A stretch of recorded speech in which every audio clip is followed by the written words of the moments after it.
तो देखिए यहाँ पे NCERT math exercise 7.2 question number 4।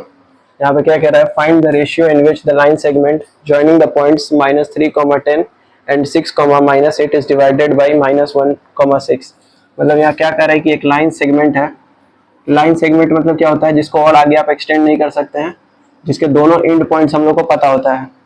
तो एक एंड पॉइंट क्या दिया हुआ है, मतलब एंड पॉइंट मतलब जो आखिरी पॉइंट होता है लास्ट का। तो इधर -3, 10 है और उधर कितना है 6, -8 है। 6, -8 इसको ए मान लेंगे और इसको बी। तो ये ए बी एक लाइन सेगमेंट है जो इन दोनों पॉइंट से मिलकर बना हुआ है। तो यहाँ क्वेश्चन में कह रहा है कि ये जो पॉइंट होगा -1, 6, इसके बीच में कहीं पे भी आप ले सकते हैं पॉइंट, इसको हम लोग पी मान लेंगे। तो ये जो पॉइंट है ये इस ए बी सेगमेंट को किस रेशियो में बांटता है, मतलब ये दोनों हुआ, ये दो भाग में इसको बांट रहा है। यहाँ बीच में पी है तो ये कुछ होगा, ये कुछ होगा, तो वही रेशियो आपको निकालना है। क्योंकि आपने स्टार्टिंग में क्वेश्चन में देखा होगा तो उसमें रेशियो दिया रहता था और आपसे पॉइंट पूछता था। अब पॉइंट दिया हुआ है, आपको रेशियो निकालना है। तो रेशियो निकालने वाले क्वेश्चन में सबसे पहले आपको रेशियो को मान लेना होता है। लेट द रेशियो बी के रेशियो 1। क्या मानेंगे हम लोग, के रेशियो 1 मानेंगे। मतलब कि ये पी पॉइंट जो है इसको के और 1 ऐसे इस पार्ट में डिवाइड कर रहा है। ठीक है, अब क्या करेंगे कि आपको पॉइंट पता है, फॉर्मूला क्या होता था, अगर पी पॉइंट है कोई एक्स वाई तो इसका निकालने के लिए फॉर्मूला होता था m1x2 plus m2x1 by m1 plus m2, और वो उसका y कोऑर्डिनेट निकलता था m1y2 plus m2y1 by m1 plus m2। यही पॉइंट होता था। इस पॉइंट को निकालने के लिए जब आपके पास क्या दिया हो, रेशियो दिया हो, तो हम लोग यही फॉर्मूला लगाते थे। अब आपके पास ये पॉइंट पता है, इसमें x का वैल्यू आपको पता है कितना है, -1 है, और y का वैल्यू कितना है 6 पता है, और रेशियो आपको निकालना है यहाँ से। यानी कि m1 m2 आपको पता करना है, x1 x2 सब आपको पता है। ये क्या है, x1 y1 है, और ये क्या है x2 y2। तो x1 y1 x2 y2 आपको पता है। m1 m2 को रखेंगे, यहाँ से इक्वेट करेंगे तो क्या मिल जाएगा, इसका वैल्यू मिल जाएगा।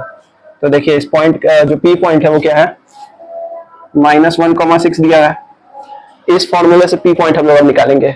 m1 m2 क्या रेशियो हमने माना है, m1 रेशियो m2 क्या माना हुआ है, k रेशियो 1। तो m1 की जगह k रखेंगे और m2 की जगह 1 रख के इस फॉर्मूले का हम लोग यहाँ पे यूज करेंगे। तो p पॉइंट क्या बनेगा, m1x2 यानी कि k और 6, तो 6k हो जाएगा। k में 6 से मल्टीप्लाई करेंगे तो 6k प्लस उसके बाद क्या है m2x1, तो m2 1 है, x1 में मल्टीप्लाई करेंगे तो 1 में -3 से गुना करेंगे तो क्या होगा, -3 हो जाएगा। ठीक है, क्या हो जाएगा, -3 हो जाएगा। और नीचे m1 प्लस m2 यानी कि k प्लस 1। फिर से यहाँ देखिए m1 y2, तो m1 क्या है, k है, y2 यहाँ पे -8 है, तो ये क्या हो जाएगा, -8k प्लस m2 यानी कि 1, और y1 कितना है 10, 1 में 10 से गुना करेगा तो 10 होगा, और नीचे k प्लस 1 यानी कि m1 प्लस m2 क्या हो जाएगा, k प्लस 1। अब दोनों का आप इक्वेट कर दीजिए यहाँ से, पहले इसको अच्छे से लिख लेते हैं हम लोग। तो -1, 6, तो ये क्या हो जाएगा 6k plus minus k plus 1 और -8k plus 10 by k plus 1। अब देखिए अगर रेशियो के टर्म में बात करें तो p पॉइंट ये होना चाहिए, लेकिन p पॉइंट आपके पास क्वेश्चन में पहले से दिया हुआ है। तो इसका मतलब जब आप इसको सॉल्व करेंगे तो कितना मिलना चाहिए, -1 आना चाहिए, और जब इसको सॉल्व करेंगे तो कितना आना चाहिए, 6 आना चाहिए। तो हम लोग दोनों तरफ इक्वेट कर लेंगे। तो बाई इक्वेटिंग बोथ साइड,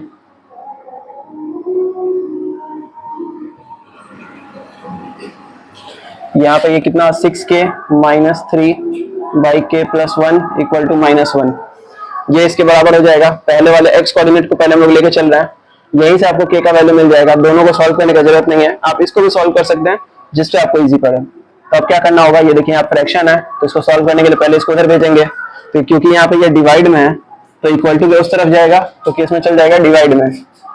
ठीक है, तो यहाँ सॉरी मल्टीप्लाई में, यहाँ डिवाइड है तो मल्टीप्लाई में।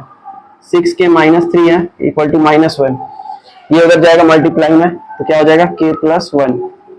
अब आप गुना कर लीजिए यहाँ से, तो यहाँ 6k -3 है, यहाँ क्या हो जाएगा, -1 में k से गुना करेंगे तो -k, -1 में +1 से करेंगे तो -1। अब k वाले को एक तरफ कर लेंगे, नंबर को एक तरफ कर लेंगे, तो 6k ये -k इधर आएगा तो +k बन जाएगा, और ये -3 उधर जाएगा तो +3 बन जाएगा। अब इसको जोड़ेंगे तो हो जाएगा 7k, और ये कितना हो जाएगा 3 में से 1 जाएगा तो 2, तो k का वैल्यू कितना मिल गया 2/7। k का वैल्यू 2/7 मिल गया, तो यहाँ m1 रेशियो m2 अब देख लीजिए यहाँ से, यहाँ पे क्या हो जाएगा 2/7 रेशियो 1। और जब ऐसा रेशियो होता है तो नीचे वाले को हम लोग को बराबर करना होता है। इसके नीचे कुछ नहीं है तो क्या है 1 7 7, या नीचे बराबर करने के लिए हम लोग को 7 से गुना करना होगा, तो ऊपर नीचे गुना कर देंगे तो क्या मिलेगा 2/7 रेशियो 7/7। अब रेशियो में नीचे सेम होता है तो आप इसको छोड़ देंगे, ये कट जाता है, तो m1 रेशियो m2 आपको क्या मिलेगा 2/7। ये क्या हो जाएगा आपका आंसर हो जाएगा। तो इस वीडियो में इतना ही था। वीडियो को लाइक करिए, चैनल को सब्सक्राइब करिए और अपने दोस्तों में शेयर करिए।